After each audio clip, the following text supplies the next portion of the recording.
Live. Welcome back, Paul. Hello, hello. Once again, we traded one host for the other. We just can't. It's what we We do. don't. Have we ever even seen John and Paul in the room together at the Might same be the time? same person. Yeah, exactly. What have you been up to? It's been like 3 weeks. Oh, surviving. I guess Surviving. like nothing. I caught up on Invincible is kind of like the big show. I started Shogun, but I'm not anywhere near like talking about that yet. But Okay. caught up on Invincible, and that show's just fantastic. Like I still love that show so much. Yeah, I know I've watched at least one of the new episodes, maybe two. I can't quite remember. We've been going pretty hard with Shogun. Hmm. That's kind of the show we're watching. I'm watching a lot of X-Men '97.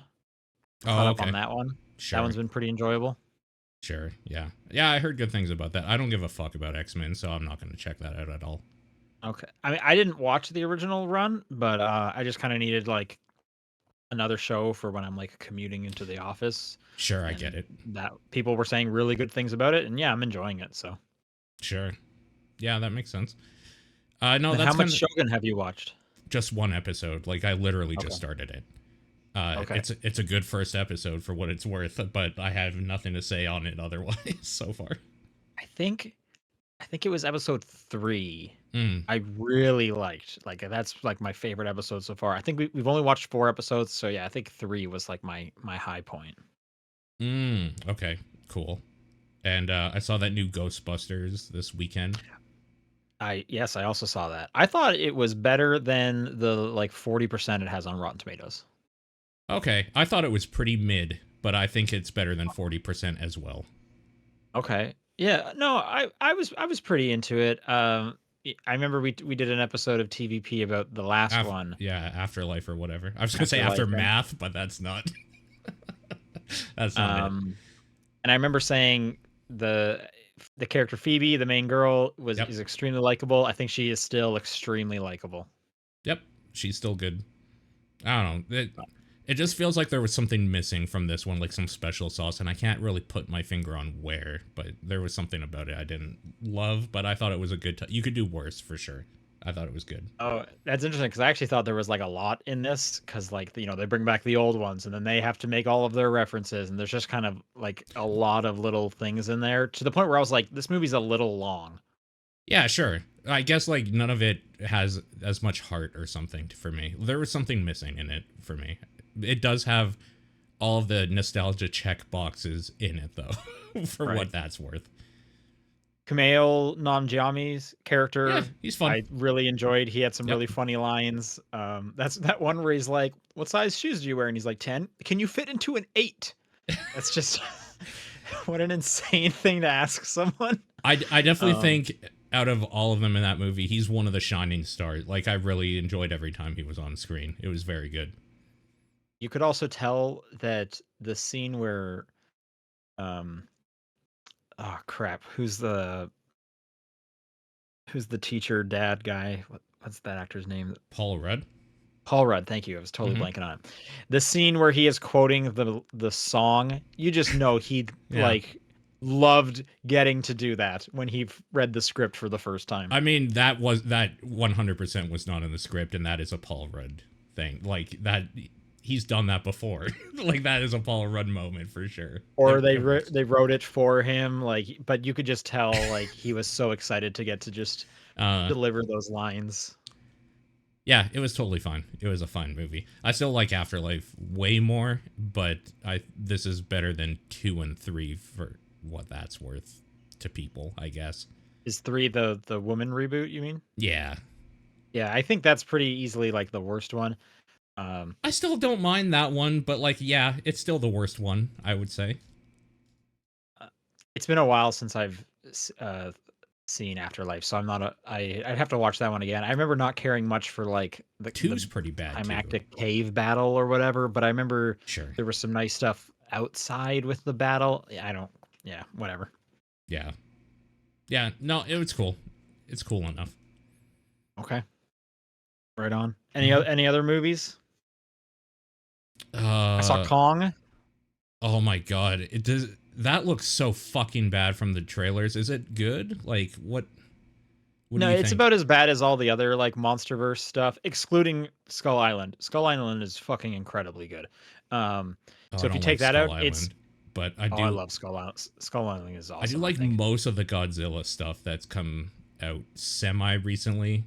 I would, Wow. I Okay. think, Weird. You're like yeah. complete opposite.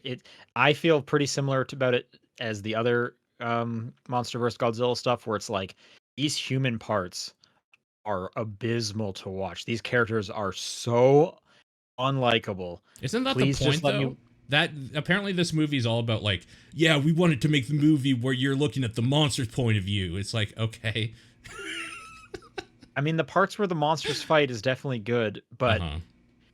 this one is so up its own ass with like weird lore stuff Oh, really? that Okay. so I remember I was like I'm watching the movie and it's like okay, like I don't care about these human characters, but Hmm. this movie really wants me to because you keep going back to them and you keep talking about weird lore myths. I'm trying not to like spoil things, but it's like Yeah. things that these humans couldn't even know. Oh my god, it's pretty bad. But the monster fighting is good. And there's some Okay. pretty good moments where Kong is just like fuck you and just punches like another thing right in the face just Sure. abruptly, and that's pretty awesome. Okay. Okay. If you want the thinking man, good story Godzilla. That's Godzilla minus 1. Yeah, of If you course. want to like turn your head off and check your phone when a human's face shows up, watch Kong Godzilla. Also, apparently the way to pronounce that movie's name is Kong Godzilla. You just don't say the X, Mm, which is also just I just don't like that. I'm not okay with that. Don't put it in there if you don't yeah. want me to say it. What are you doing? True. Yeah, that is kind of weird. Put like Yeah, a like colon. even in the chat, people saying the worst part of Godzilla movies are the humans. Godzilla minus 1, the human stuff is awesome. Yeah. Yeah, I mean the way So you got to do if you're gonna go that route and have humans where they put any time on them in a monster movie is that the monster has to be a force of nature and not the like, and that's what those movies do well. Shin Godzilla does it well the same way, but like, sure. yeah, like if you have something called Kong Godzilla or whatever you want to say, and they take any time to flesh out humans, you did it wrong. You fucked They up spend a already. lot of time fleshing out human stuff, like That's a so lot of it. weird. Cause like And I said, there's so many things where it's like you guys just don't even care about continuity or anything. None of this stuff makes any sense. What's happening? You just want to like skip ahead to the next fight. And by skip ahead, I guess you want to slowly talk about some human stuff until you get to the next fight. It's a weird kind of mishmash of a movie. I yeah. I I was a little like less skeptical on it because I actually just heard the movie makers say that they wanted to make the movie as if it was shot from the point of view of the monsters. So to hear that there's so much like human stuff in there is really disappointing. Yeah. Yeah. Bummer. I, I don't know, man. Okay, well, fair enough. But we're in the middle of Hot Monkey Spring. So I've seen Kong. I'm gonna see Monkey Man this weekend, and then we got the new Planet of the Apes. Right. Um, so yeah, Hot Monkey Spring is in full effect. Sure. Okay. Monkey Man is apparently awesome. That thing is getting crazy good reviews. So I'm excited for that. Hot Monkey Spring. Yep. But why don't we talk about some video games? Because this is the top down perspective. If audio listeners haven't figured it out, John's not here. So we'll see John next week. True. But this is top down perspective for April 4th. I'm Sean Booker. I'm Paul Fleck. And Paul, what have you been playing for 3 weeks? Nothing really worth talking about. I guess like for the Nothing. check-in. Well, yeah, I Okay. played a lot, but nothing that anybody here will give a shit about. The thing, I guess, that I will talk about is I'm jumped back this week into Rebirth because I took a lot of time off of it because I started getting sick of it. And Gungaga is the worst fucking thing in this world. I hate that area. I hate Yeah. that chicken mission so incredibly much. I Everything saw your about tweet that about area that. sucks. Like the thing is that visually it's not as bad as the Corel region because Corel's just a desert, so it's open and just shitty looking almost everywhere. But at some point, I just got sick of like having to find the secret path to get to Yep. the tower or Yep. whatever. Or I think Gongaga starts really nice because it's so different and like dense, and that's cool. The chicken mission does suck, but I surprisingly like never had to redo anything or struggle on it, so it didn't bug me too much. But I could see if I had to like repeat anything, just losing my mind. yeah, Um, it's awful. I spent so much time on that piece of shit, and you only do 3 of them, like in the kind of close-ish area to the quest giver. Ugh. yeah, yeah. Uh, And and the then, but if mushrooms. you're Mushroom picking is terrible too. oh yeah, I actually I was that didn't bug me. Now that I'm thinking about it, I didn't have much of an issue with that one. My big issue with Gongaga was by the end of like trying to clear the map. I was, yeah, like you said, very tired of figuring out the path into stuff. I definitely got to the point where I was like, okay, what's the next thing I'm looking at? I am loading up a guide because I am not puzzling this out. I don't want to do it. Mm. The music's boring there too. It was like nice and calm for the first hour, and then it's just like, oh my god, add another note or something. Yeah, it's very repetitive. Absolutely. Yeah. No, Gongaga is not great. Um, Awful. The Awful next area. area is better. There is some of like the puzzle aspect of getting to some stuff, but there's no like trees in the way, so you can kind of see things a lot better of what you might need to do. Okay. Cool. So, are you done, Gungaga, or are you still in it? I'm at the I'm going like I haven't met him yet. I'm pretty sure it's Sid is the pilot, and I'm pretty sure that's the end of the chapter. Cuz Okay. it's chapter 9 or whatever. I did the story stuff cuz you have to get the chocobo. And then once I got the chocobo, I just kind of did everything else and ended it right before the going to the airport. Right. Yeah. And then my check-in, I can't remember what chapter I'm in. 11. I'm at the very end of a chapter. I'm clearing up the not the next region that you're going to get to, but the region after that, in Mhm. the second half of that. I'm going to So Cosmo Canyon I think next. yeah, so I'm in the area after that, and I've done all the story stuff. I'm just I think, because I'm also, but now I'm clearing up all the map stuff, and I've done a little over half of that, That and we're what heading would back that to the be? gold Would that saucer. be Nibel probably? The Yeah, Nibel back to area? yeah, Yeah. yep. The chocobos in that area are weird. They're like unique power. It makes no sense, but okay. Yeah, they're getting out there. Every time you get a new one, it's just like, oh, now we can climb up a wall. Now we can bounce real high. It's like, okay, The we're nibble doing ones are this. definitely the weirdest. I did get the trophy for doing the final Moogle thing, which makes me think Nibble might be the last open world area. And also, thank God, I hate doing the Moogle stuff. Yeah, I didn't mind the Moogle stuff until last night doing Gungaga and just being like, I sincerely want to massacre every Google in this area. I hate them so fucking much. I hate them. Yeah, they're I haven't. I don't think I've failed before, but I've gotten close, and it's just the idea of like, oh man, if I have to restart this, I'm Yeah, gonna do lose the my whole thing mind. again.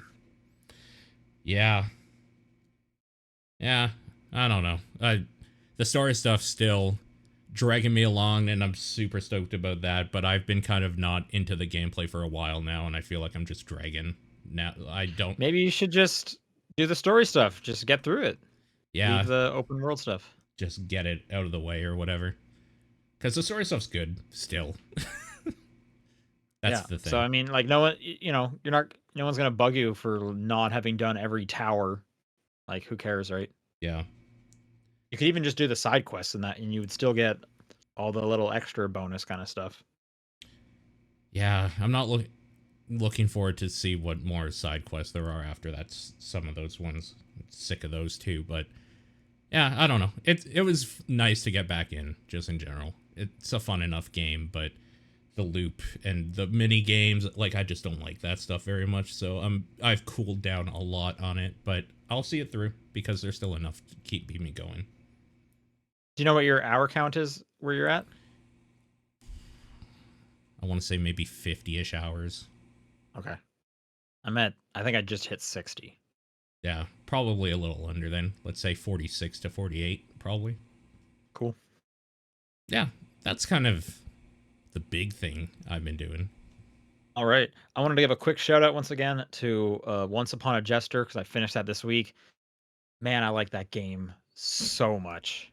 Like, holy smokes. I don't know if it still is on sale, but earlier this week it was on Humble for $6. Can't recommend it enough if you like kind of chill narrative stuff. Again, if you like games like A Night in the Woods, this game is so good and it's so funny and the voice acting is awesome. So I finished that up today. That was my like before bed game for the last week or so.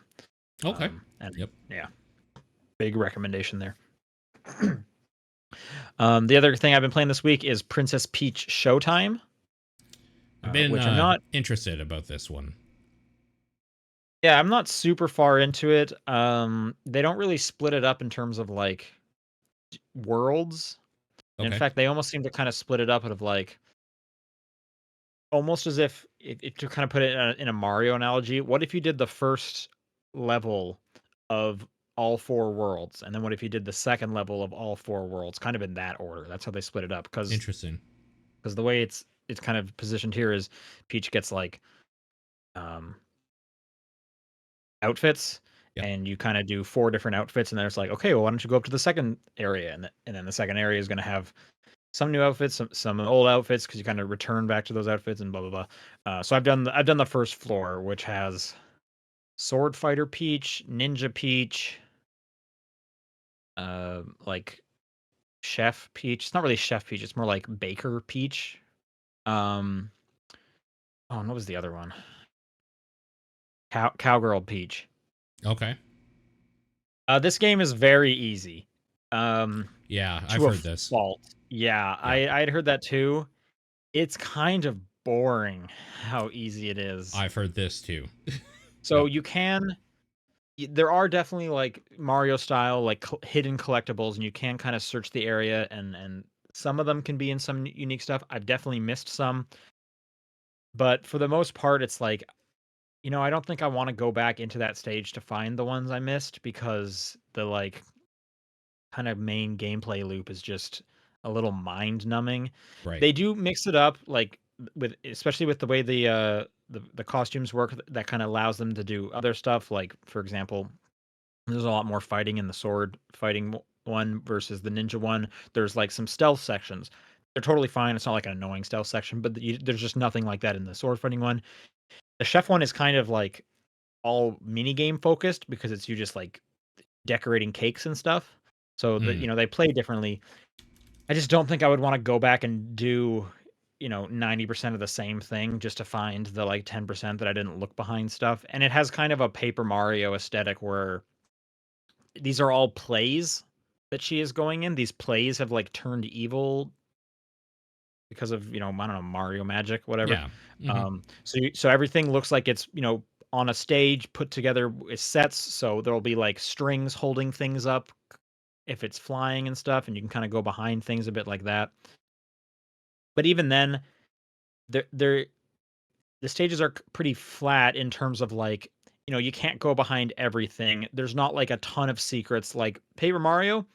They really kind of like dive in the whole explore this area. We're going to if it's a box, there's totally six sides to this box and there's going to be things around the corner. This is like you can maybe go behind some of the trees, but also there's not going to be anything behind the trees. So there isn't really a reason to search for it. Hmm. Um or just the thing of like anytime you're like doing something in Mario, there'll be like a coin there. Oh, you made your way up to this weird little spot. Well, here's a few coins because we just to give you a little reward. They don't. There's places where you can kind of get here, and it's like, was I supposed to get here? I guess not because there's nothing here. There's not even a coin. That's yeah. So I'm wondering if it's going to be getting harder later on. I know it is the Epic Yarn and Yoshi Crafted World So probably not. developers, which those are easy games. Yeah. So yeah, that's kind of a bummer as well. I think what I'm really bummed about is it's Peach's like second game where she's like the main Yeah. character, She and deserves it's an actual really good game. like Yeah. a really good one because like the last one Yeah. is like looked down upon for like all the like weird like emotion kind of sexist stuff, and it's like maybe she'll get a good one this time, and those connotations are gone in this one. She's not doing emotions and she's fighting, and that's cool. But it's just like a super easy like kind of boring game, that's just kind of a bummer. I was just Sure. hoping they would get her, do more by her and whatnot, but Yeah. I'm hoping maybe some of the later stages will get a little more interesting. But I haven't heard anyone really say that. But I also haven't really heard that many people talking about it. And That too. people who are the people who are talking about it are only kind of talking about the first little bit because a lot of them are just dropping off. Yeah. So I don't. Well, so we'll see. Who knows? But Yeah. that's what I've been playing. Cool. Why don't we do some news? Yeah. I You added put this something first just at one the here. very Yeah. beginning Why don't? here. What is this? Just the Triple I initiative is a showcase of indie games, and it's basically going to be like one of these, like a Nintendo Direct, but it's being thrown by the creators of Dead Cell, Evil Empire, in collaboration with Relogic, the creators of Terraria, and Megacrit, creators of Slay the Spire, to basically just do a 45-minute showcase of a bunch of really cool indie stuff coming up soon-ish and throughout the year or whatever. This is Looks like show April 10th. Yeah, this showcase is next week on Wednesday at 10 a.m. Pacific time. So I just wanted to throw it out there that people should check that thing out, because some of the names on here are like, let's see, there's a list here.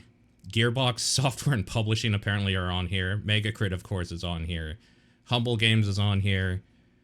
Tiny Build, just like some of the bigger indie creators and stuff. And they're going to be showing some bunch of that stuff. Apparently, a 45-minute show with no ads, no sponsorships, no extra crap, just game announcement after game announcement. So I'm looking forward to seeing what this is and maybe what this could lead to, because I think it would be cool for indies to have kind of a giant showcase thing every now and then that people pay attention to. Yeah, I mean, I'm not sure how many people are going to pay attention to this. I'm just hearing about it now, but it's the first one, so hopefully it'll get bigger. But it definitely reminds me of, like, the Mix, Day of the Devs, those similar Yeah. streams. So I'm Mm-hmm. always happy to see more live streams for sure, absolutely. And I'm sure we'll probably talk about it next week if some interesting stuff gets announced. Yeah, for sure. Speaking of Evil Empire, though, into Yeah, was super weird. So I'll read the headline: Report next Prince of Persia game coming later this year from the Dead Cells devs. mm-hmm. So we got Prince of Persia: The Lost Crown in January, and now there's another Prince of Persia game coming out later this year. Yeah. Again, it's by Evil Empire, who are the ones that keep making DLC for Dead Cells. This is going to be a roguelike, and it's going to be early access. Yeah. They haven't really, there's like no actual details about it, about like what kind of roguelite it is. I'm assuming if it's the Dead Cells devs, then it's going to be an old school Castlevania like, which is what Dead Cells is, as Yep. opposed to the Metroidvania that Lost Crown is. Doing it early access for a Metroidvania would be kind of interesting. I guess they just would put in new chunks of area.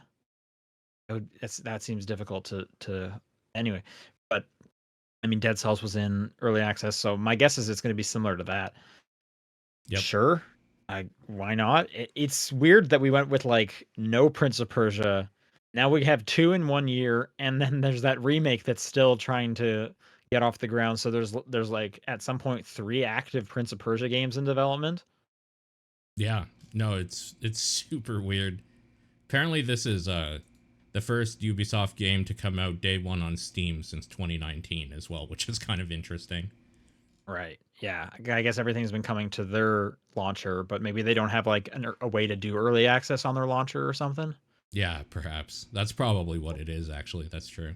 The Rogue Prince of Persia, apparently, is what sources are calling it, or the name is, apparently. But that might be a working title. Who knows? Yeah, just because it is a roguelike. Yeah, maybe that is just kind of like a code name or something. Who knows? I mean, I'll keep my eyes peeled. I'm interested. I'm sure. Yeah. Speaking of Ubisoft announced their summer live stream event. The Ubisoft Forward is going to be June 10th. This is the same day as there's the main Summer Game Fest play days that Jeff Keighley does from from the 8th to the 10th. So this will be that Monday. So we're getting more and more events happening for the kind of E3 window that you'd expect. Yeah. I wonder what they're going to show besides Assassin's Creed stuff. Kind of interested to see if they have any new stuff or if they're just Yeah. trying to make up some lost ground monetarily with some I big mean, hitters. so I mean, they could show this Prince of Persia thing. Oh, for sure. Yeah, probably. But like, Um, I'm yep. wondering, do you think like Beyond Good and Evil ever makes a resurgence or No, like any of this I stuff?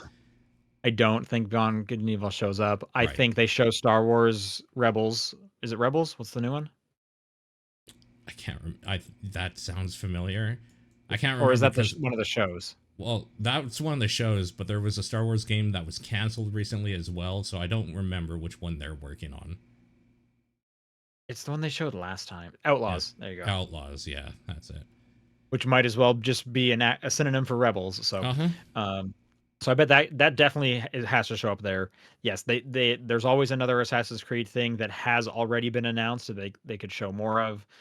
There's still that Division mobile version Yep. that hasn't come out that was at their last one. I'm trying to think what else was there that I Was there like a played. TV show or something they were doing for the Division as well? Like a movie or maybe. There was some. I thought Yeah. there was some live action something, but I couldn't remember what. Okay. That sounds right, but I don't remember much about it. No. I mean, the Division is also like the most like just generic looking thing ever. So Yeah, it's it would just just like be a like post-apocalyptic thing. military style thing. Yeah. Um, someone's asking, hopefully they talk about Skull and Bones. Well, as the industry's first quadruple A game, they would do them dirty not to talk about their live service pirate game. Yeah. But part of me thinks they're gonna, now that it is out, they are just running as fast as they can away from that They thing. never But I want to guess bring it up again. Yeah. Yeah. we'll Yeah. see. Yeah. Um, yeah. So they have a few things. They have a bunch of live service games, so they could always just talk about the next season coming up. You know, things like the Crew and whatever and such like that. Right. Like Riders Republic or one of those like extreme sports types things. Yeah, I thought that one got shut down, didn't it? Yeah, probably. They had another one that looked similar but was like a giant multiplayer battle royale or something as well. I can't remember the name of. I don't remember. They've done that a few times though. All right, we got a couple bits of Sony news here. First off, their new interim CEO has officially begun his role. This is Hiroki Totoki. He's taking over for Jim Ryan, whose final day was on April 1st. Right. And then just kind of hand in hand is on April 1st, Jim Ryan went on the official PlayStation podcast to kind of just do like a farewell episode with them. And the one little news nugget that came out of this that I saw reported uh, was that the PS2 sold 160 million units worldwide, which a new stat that people hadn't had like an updated stat basically. So That's crazy. yeah, good for PlayStation. I think that does put it above Switch still. I don't think the Switch has hit it yet. Um, but the Switch's lifespan keeps going and going. Yeah, this article even mentions after that is the Nintendo Switch at just under 140 million, so it still has a ways to go. Yeah. But like, if you're in the market for a Switch right now, wait. Now's the worst time to buy a Switch. Like, you've waited this long? Wait. You have like probably less than a year to wait. It's pretty impressive also to think about because the Switch is just a gaming thing where a lot of people got a PlayStation 2 because it was also kind of an introductory thing into DVDs at the time that were getting big as well. So like it's kind of interesting that this That's a great point. I think you're discounting though all the people that brought their Switch onto the rooftop for rooftop parties. The Switch is an experience, yeah, my that's friend. true. Yeah. Or use So that little kickstand on an airplane or on an whatever else they airplane. showed. Yeah. Yep. Exactly. Okay, and then last one here. So I don't know if you heard, Paul, while you were gone, Gearbox got sold to Take Two out of Yes. it, the Embracer. Hmm. Um, we got some information about what's going on at Gearbox since the sale and its layoffs. Yeah, of course. No word on the actual number of layoffs, but just another one to add to the list. Uh, some of the people who were impacted went to Twitter and used phrasing like "countless others" when they found Countless. out. Oh So God. sounds like a lot of people, Yeah. but unfortunately, no one actually accumulated a number. Which sometimes we get the number, sometimes we absolutely don't. So, Yeah. but yeah, pour one out for the employees. I was trying to put myself in their shoes, getting sold, and then like a week later getting the layoffs. God, man, that would just be so stressful to be working at that company. Yeah. I mean, it's unfortunate. No Yeah. good. But when companies buy and sell each other, layoffs are always around the corner. Yeah, for sure. Especially for what is this? 460 million. Yeah, which was quite a bit less than what they were originally bought when Yeah. Embracer picked them up. Okay, let's do some questions. If you want to send a question in, it's topdownperspective@gmail.com, at TDP Podcast on Twitter, the Discord channel, or John's P.O. Box. Actually, you know what I was thinking? Mm. Just before we get into questions, there's a couple news stories from the last couple of weeks that I would love to pick your brain on and see if you have an opinion. Oh, okay. PS5 Pro. Did you listen to any of that? What are your thoughts? No, I think it's a waste of time and money. But Yeah. like I'm a person that even on my PC I don't upgrade it as much as I should. I think incremental steps are a waste. Okay. Sure. Did you hear the leaks of the white discless Xbox Series X? No. Where's what let me look it up here. Where is it? Well, you could probably just scroll down our doc because we talked about it last Yeah, week. no, that's what I mean. What it was last week? Okay, it's probably this then. Last week, yeah. Is this the I'm just trying Wario to think of some of the 64 bigger one? stories that we didn't get to talk to you about. Leaked images of an all-digital white Xbox Series X, priced under 500 with improved heatsink, no major enhancements, released this summer. Man, I don't like white systems because I feel like they're always dirty. Okay. Like when I wipe dust off of them, I have to actually use like one of these, like a wet wipe, Or because like a otherwise it'll disinfectant just wipe, like yeah. embed into the whiteness. Okay, so there's nothing special about this at all, apparently, except it's white, right? And it's going to be less. Less no disk drive. Yeah, Yeah, no disk the drive, main right? thing I was kind of saying was it's kind of surprising that there's no updates because Mm-hmm. that makes it not a competitor to like a PS5 Pro. Right. It kind of makes it more of a competitor to just the slim PS5 that came out, but this one's also not smaller. Right. So it's a weird like I have to assume we don't have all the facts and there is going to be a bit more going on, but this is a leak, so we only get so much Yeah. info. Yeah. Interesting. Like, I mean, I think you and I are on the same page where we don't mind diskless necessarily, but I would Yeah. always rather the option be out there. So, yeah, I don't know. I've been hearing this kind of thought in the last week and I propose it to you now. Next generation, do the consoles have disk drives? Like the Yeah. actual not the PS5 Pro, but like No. the PS6, Yeah, the next. PS6. Yeah. And Xbox, whatever the hell they call Yeah, the next one. Yeah. exactly. Do you think they Um, have disk drives? I'd be surprised if they bother with it at all. Like, Yeah. I don't know. The only reason to have one is for backwards compatibility if you offer it that way. But I This wonder. point, yeah. Well, I mean, there's a lot of people that do like discs, so there's Yeah, that reason too. But I feel like the advantages almost kind of outweigh it because if it's they don't have to put a cheaper. drive in, they could bring the cost down, which allows it to sell them cheaper, which that's an advantage for them. Yep. Yeah.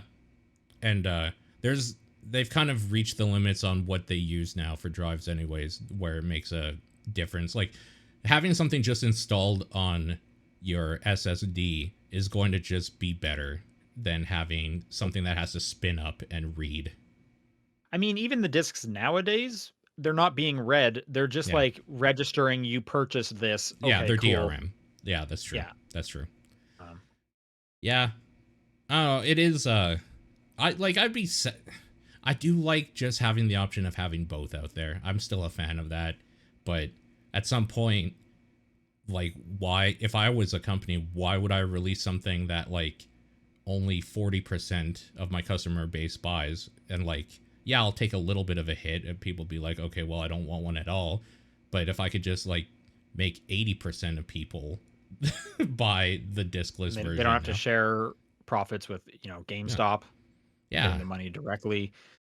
Also, like, I don't know if you've been in a GameStop lately. That sucks. I haven't. And I, Yeah, but yeah. and there's Best Buys down here don't do physical media anymore, even movies. Yeah. Well, Best Buy basically doesn't even exist here anymore. But yes, they also don't do any Yeah. physical stuff either.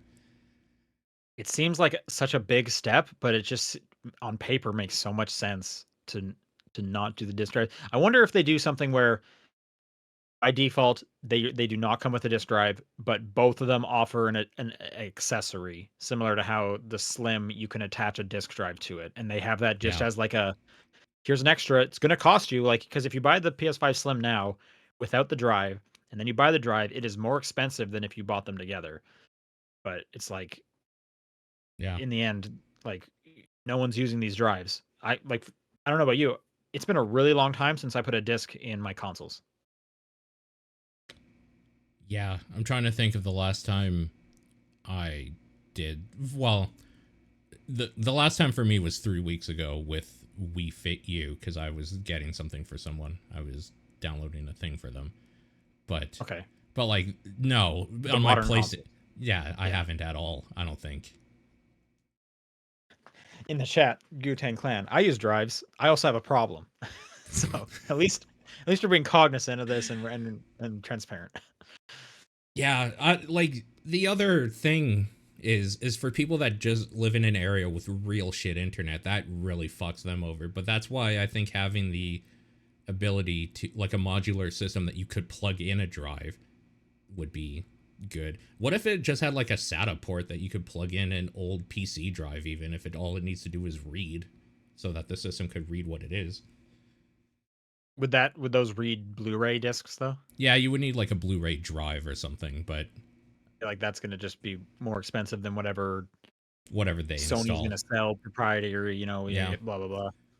Yeah, but then like only the people that need it would care, right? Like people that don't. It would be cheaper for everybody for the 10% or what, and then the 10% that need it or whatever would have to pay a little bit more, which is shitty, but that's kind of the way the world works.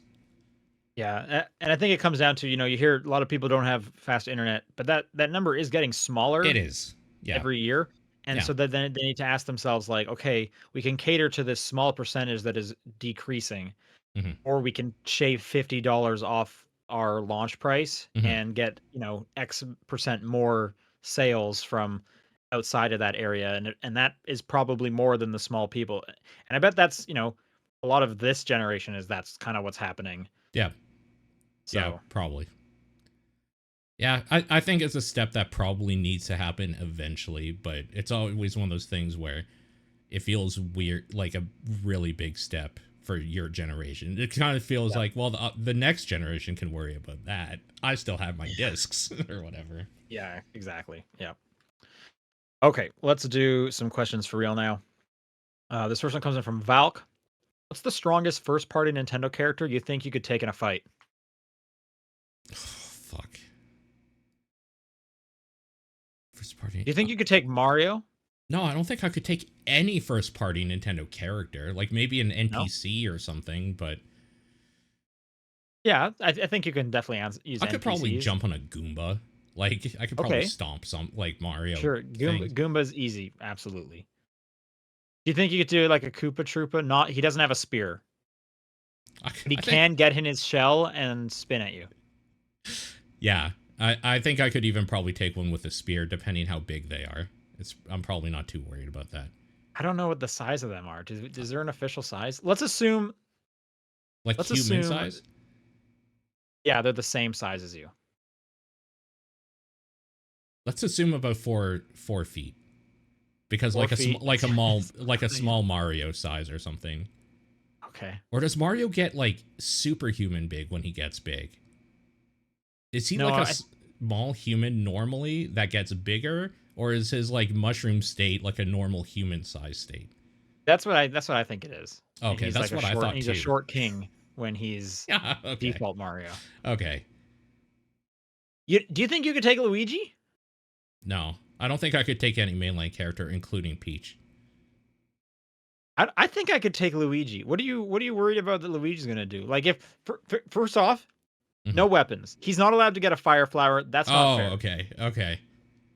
Because if they're allowed to use a weapon, I'm allowed Then to use a weapon. So I think honestly, it has to just be yeah. And then I choose a we're both gun. naked. We're both naked with like a loincloth. Who's Well, making it then I think alive? it's obvious what weapon Luigi's gonna use, and I ain't touching that. I ain't touching Well, that he's at not all. allowed to use it either. Someone says he can jump super high. I don't think that's not like a crazy off. I guess he has the ground pound. It's true. They Yeah, can break blocks with the ground pound. yeah. I don't know, cause yeah, then it's like a one-on-one fight. Yeah, I think I have a 50-50 shot depending on like because they're not like bred fighters either. They're They're fucking just plumbers. plumbers. They're human Right. plumbers. Yeah, and Lord knows I've beat the shit out of plenty of plumbers in my time, so yeah, Put their shoes on 1 foot at a time, just like I do. right, exactly. They're giant ass shoes. Yeah, I mean any human character if we're not talking about powers or weapons, I could probably have as normal of a time fighting as like another I don't know. I don't human. think I could take a Link. Well, Link's a fighter, so yeah, I know I I'm just couldn't. he's a human. I guess he's not a human, but human character. Yeah, like Yeah, but he's I'm trying to trained. think Like, outside of Mario now. So I don't think I could take Kirby. no, Kirby's a god. So, Kirby wins every single fight. uh-huh.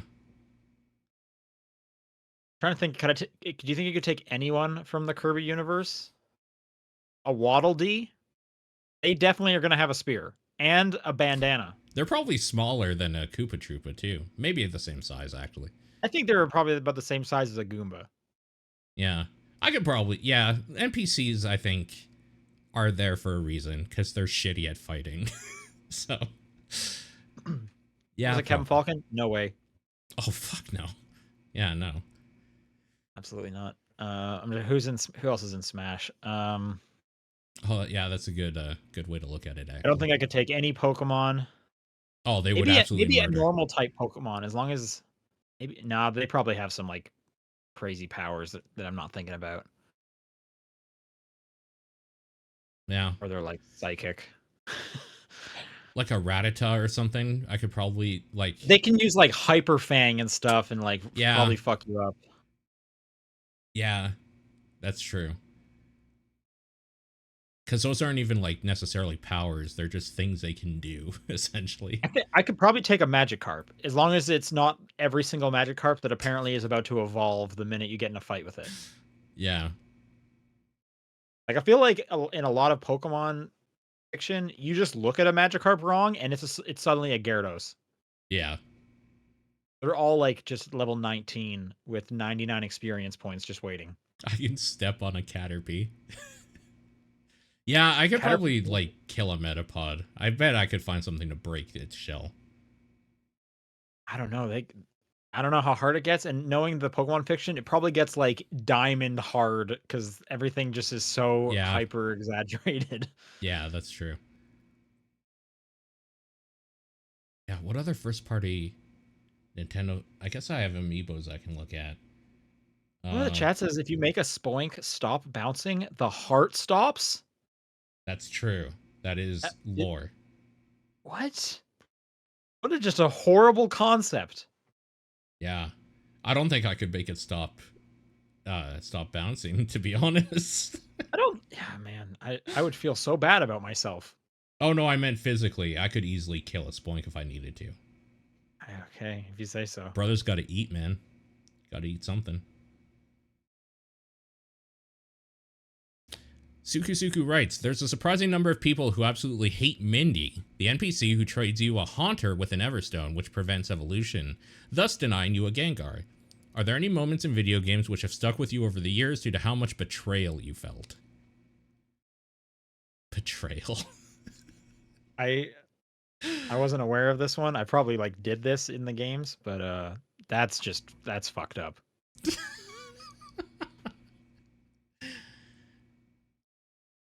I mean, I can tell you right now, no, because I'm having trouble thinking of one. So there's not a video Yeah, game that's stuck with me over the years. yeah, nothing's coming to mind for me. There's probably something where something happened. I was just like, that's really shitty, and then kind of forgot about it. But Right. All right, sure. VGC Kenny. I just realized that one of the reasons why I personally prefer physical games is because there's a hurdle to getting them. mm, If I perceive them as something I have to go to the store for, then I'm not going to be spending money whenever and depleting my wallet willy nilly. mm. But businesses do target that mindset. So, how do you maintain self control over game purchases?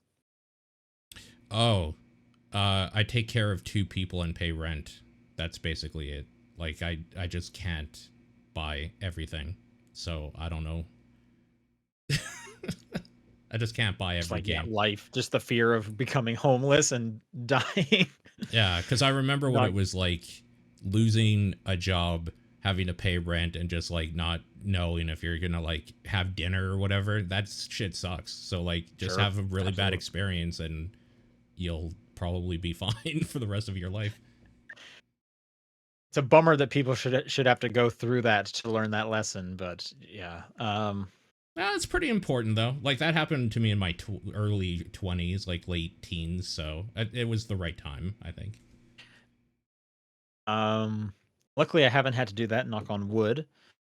I just try and be really mindful of like I have a lot of games that I have not finished yet. If I don't buy this new game now, there's a good chance it will be cheaper when I do carve out some time. And then there's often games that do come out where it's like, oh, I really want to play this right now. So that kind of changes things a bit. But I do try and not have too crazy of a backlog. And I try to finish the games that I am playing. I usually only kind of stop a game and don't finish it if I'm not enjoying my time. Not so much like something else came out, so I'm just not going to play this game I like now, and I'm moving on. Um, Sure. Yeah. I think a realistic thing too is putting up the hurdle for you also helps. For example, I don't have my credit card info saved on any device. I have to physically go get it, oh, put okay. in the number, do his two-factor authentication with my bank that gives me a code or whatever. Wow. I have to make sure that like I can't just click a button and own something right away. And that's by purpose. Okay. No, I definitely have everything easy because sometimes it's like, oh, I'm just going to do that. So I'm not, can't follow you down that path. Um, but yeah, I think there's just like a element of like being an adult and having like budgets and financial responsibility is just something that you need to do. You can't go through life without that. And if you can, you're clearly rich. And I wish I had that upbringing. Yeah, I mean, if you can, then this isn't a question you need to even worry about, right? It's like, oh, you Yeah. don't need to practice any self control. So, listen, if you can afford to just buy any game you want, fucking have at it. Why not? And I'm buy me just, a couple games. yeah. Make sure to go onto the patreon.com/top Yeah, down there you go. perspective. Absolutely. Yep. Yeah. Send a couple bucks. Yeah. Rasterman says you can say 4 of the ones of the following list. Oh, okay. So he lists a bunch of games here. We can only say 4 of them. Is this 4 between the two of us or 4 each? I'm guessing 4 each. But I guess four each, sure. so the game list is Mass Effect 2, Ghost Trick Phantom Detective, Hotline Miami, Fire Emblem Awakening, Shovel Knight, Undertale, Overwatch, Super Mario Odyssey, Marvel's Spider-Man, Control, Hades, Resident Evil 8 Village, Elden Ring, and Baldur's Gate 3. And they're actually in the chat and they confirmed it's four total, so I guess we'll each pick two. He continues, choose wisely. Everything related to that game will be erased and affect everyone accordingly.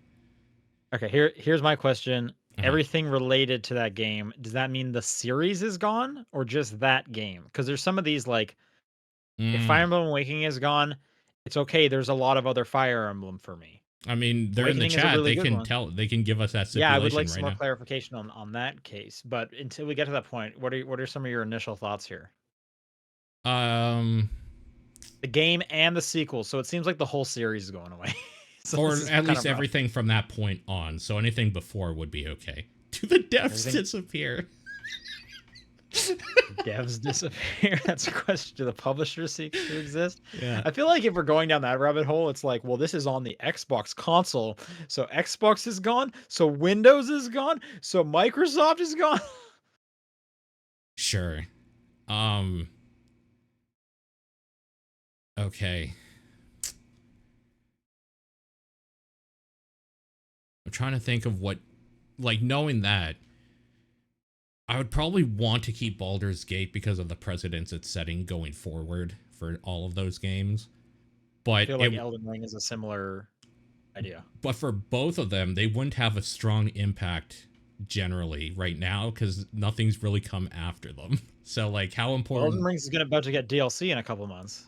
Yeah, but that's just more Elden Ring. If it never existed, then we never missed out on anything. Whereas like, actually, all of these kind of don't, like, if Mass Effect 2 doesn't exist anymore, Mass Effect 2, 3, and Andromeda are gone. I wonder if that means BioWare is gone because they didn't like make a whole lot of, like, Mass Effect was kind of their biggest hit. I wonder how that would have affected them if 2 never came out. Yeah, not well. Yeah, it wouldn't have been great for them. I think you can get rid of Overwatch. I do really like Overwatch. I'm trying to think like which I'm trying to go. Okay, taking this from the other side, which four mean like the most to me? Okay. I think Elden Ring would be up there. Okay. I do really like Ghost Trick, but I don't think it would be terrible losing it. Okay, so you and I can lock in Elden Ring. I would agree with you on that. The other ones that kind of really jump out to me is Control and Hades. Yeah, I don't want to lose control, but like I think I keep Control because of what it did for like the Remedy universe. yeah, Like we didn't yeah. really have that until Control came around. I Yeah. think Baldur's Gate it should also be maintained. Okay, going just one by one. I kind of think Mass Effect 2 should too, though, because that game is really, really good. I think I agree with you with Ghost Trick. Hotline Miami, I think you can ditch too, even though that I love that game. That would suck, but I think you could. Yeah.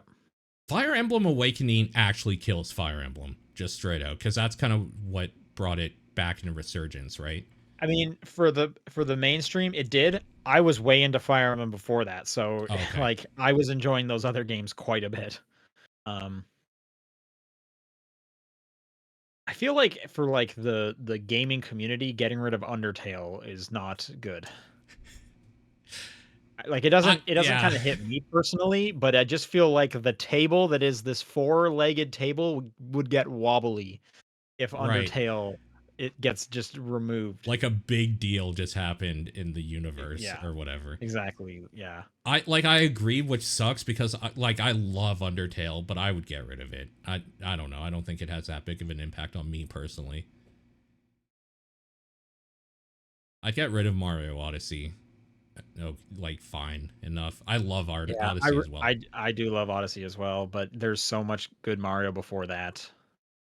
I'd probably lose Spider-Man. It would suck, but yeah, I'd lose Spider-Man over Control. Those two are right beside each other, so like that's a no-brainer for Okay, me. so what do you think your 4 is? Give me a rough 4 here. Probably Elden Ring, Baldur's Gate. I was also thinking Hades before you said it as well, but if we're going based on the like how would this affect things, it wouldn't affect much. So I would get rid of that for Control.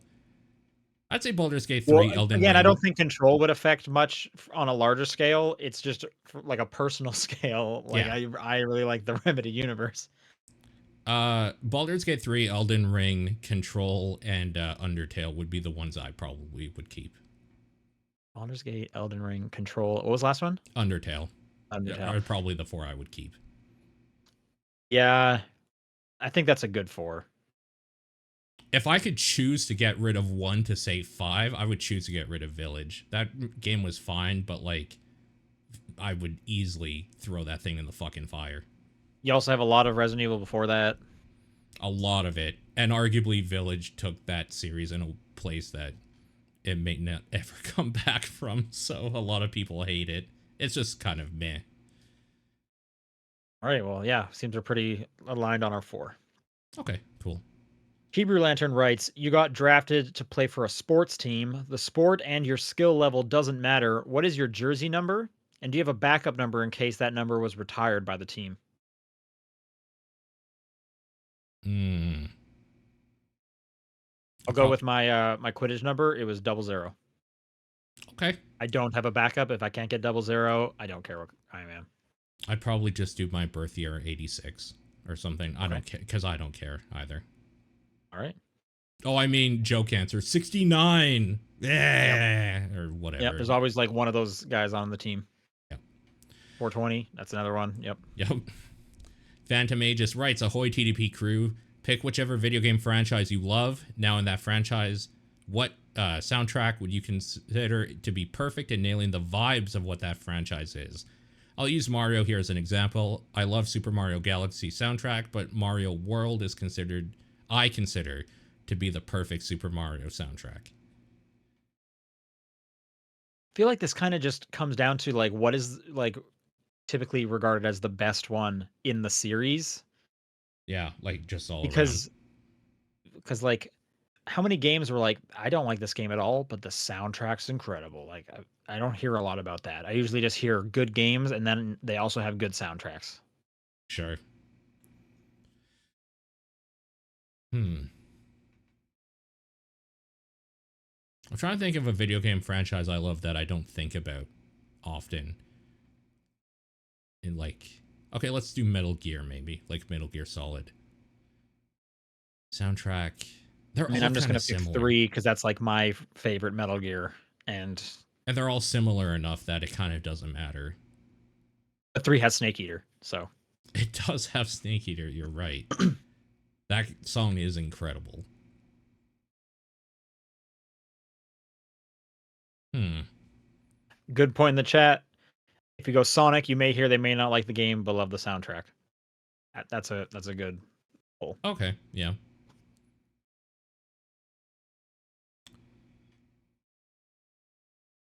I don't think I really have an answer because soundtracks aren't something that I really like stick with me. Like I don't put them on my phone to listen to. I'm not listening to them outside of the game for the most part.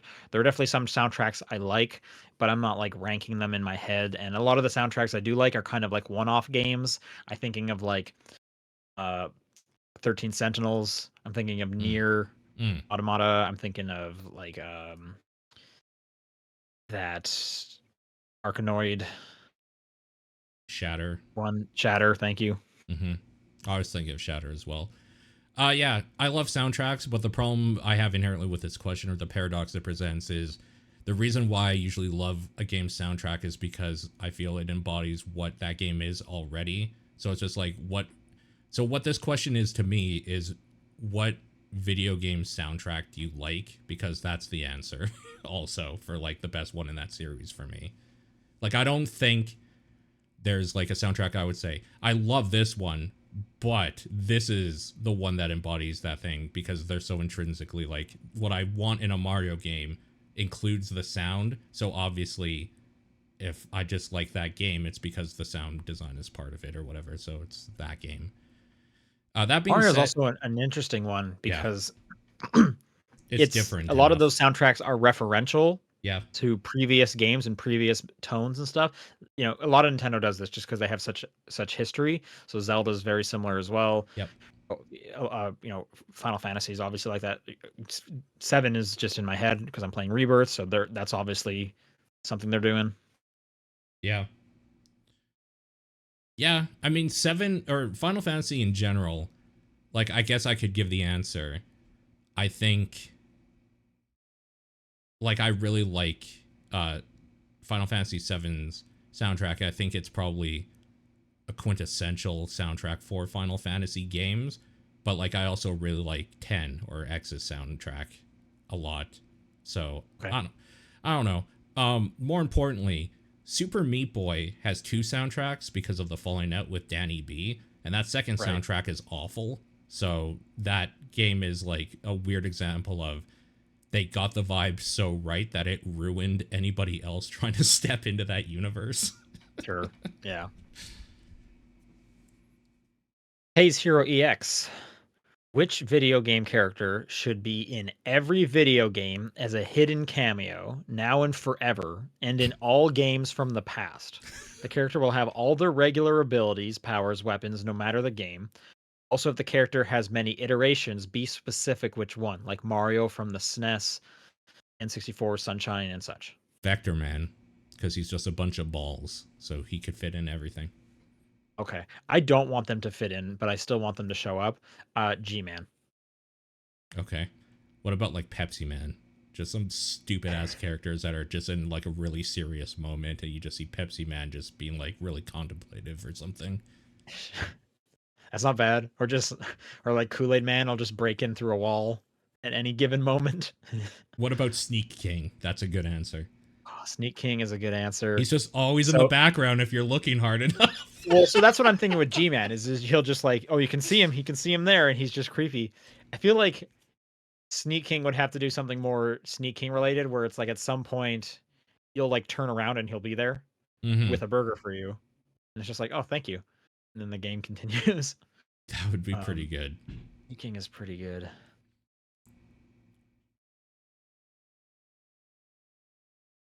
I do still like I feel like G-Man. I like that answer because you wouldn't be interacting with him, so there wouldn't have to be this like. And then here's where the narrators or the narrative team wrote the part where you meet X character, Right. and he's just in the background and he's just like a fun Easter egg to find. What about Ditto? Every single game has a Ditto, and every now and then one of the like main characters just like turns into a Ditto as they walk off screen or something in a cutscene or Sure, okay, I could see yeah. that. Or is it like the movie, the Pokemon Pikachu, Detective Pikachu movie, where they have like beady eyes when they're if they're a Ditto? That's even better. I was just thinking of some like really cheap way to put in a cameo in every game where you just have an animation of them poofing and then a Ditto appearing there for a second. I kind of like the idea. They have the beady eyes, but they Yeah. can still, because I can't remember in Detective Pikachu if they were able to talk or not. I don't remember either. But okay, but I want in this hypothetical I'm putting together, it's Ditto. They're transforming into characters. They have the beady eyes, but they can still talk. Everything else is normal. But Yeah. there's just like one scene in every game where it's like, did they just replace Sephiroth for this one with a Ditto Sephiroth? Right. Okay. You Nope. never Now just he's back to know. normal. Yeah. But like we know because for Yeah. like that one attack he did against Cloud, he had beady eyes, but then he went back to normal, and it's like, okay, well I guess in this part he was the Ditto Sephiroth. Like in the original game, just after the moment, you just like look behind Aaron's head or whatever, and there's this little beady eyes off looking Yeah, but down then like on the it. next time you see him, he's just back to normal, and it's just like, okay. That's so good. Oh, yeah, that's so good. Where the hell are we? Red In- dead. okay, Dead writes, if Sega went back to the 90s and redid the Saturn, what should they do different? There's so many answers to this. Okay. I was gonna say, like, I obviously wasn't there, so it's just kind of from like video game history. I understand it launched expensive and it was a Yep. surprise launch. Yeah, so it was semi big in Japan. Japan, Sega, and Japan, US hated each other and kept trying to Yeah. undermine each other. So they never gave a shit about it here. They just kind of released it, which means there were no good games on it. There was no even Sonic game on the Sega console here. Right. Yeah. A bunch. So what I would have done is give more lead up time, or actually give half a shit about it. Give dev kits to people to make games here. Get people translating the games that are being made for it from Japan here. See if I could cut costs in some way. There's so many things, but basically it was just so mismanaged that it was destined to fail. Or if we want to be even like more basic, when Sony comes at you saying, "Hey, we're releasing the PlayStation. We want you guys to be on the ground floor." You say yes. Or when that company that ended up going to Nintendo with the N64 gives you the prototype, you say yes. Like, there was so many opportunities Sega had to make that thing not a complete fucking disaster. Yeah, I definitely know that the launch of the PlayStation really kind of hit them hard because the PlayStation was like so ahead of the game at the time. Yeah. Um, the surprise launch is so bizarre to It's think of because bad. we just don't get that Yeah. these days. And it would have been even like less so just because with such a um with the internet not what it is now, if something launched in Japan, we would be hearing about it, we would be talking about it because we have the internet, we would know about that kind of stuff. We would see people putting videos on YouTube and whatnot. Yeah, exactly. But it would have been just like hearsay almost for people back then in the 90s. Um So the games yeah, that so like launched with a Saturn here in the US were Clockwork Knight, Daytona USA, Panzer Dragoon, Pebble Beach Golf, Lynx, Virtua Fighter, and Worldwide Soccer Sega International. yeah, That's not it. a super strong lineup. Yeah. Panzer Uh Dragoon is fantastic, but it's I mean, yeah. I'm not a huge Panzer Dragoon fan, but yes, it's fine and it's more memorable than whatever sports game you mentioned. Yeah, it's just random soccer game or whatever. Yeah, exactly, yeah. Uh just the idea of like I'm just trying to think of a console just launching without like getting it in the hands of press before like, a couple weeks before to do review units and stuff. Man, that would be absurd. Or even Like it's devs. Like, how do you not get anybody over here making a game for that thing? Really? that is also incredibly odd, yeah. Yeah. What a mess. And last question from Linebeck. For D&D or other tabletop RPGs, the dynamic of the DM creates and guides the players through the adventure and experience tends to be encouraged over players versus the DM.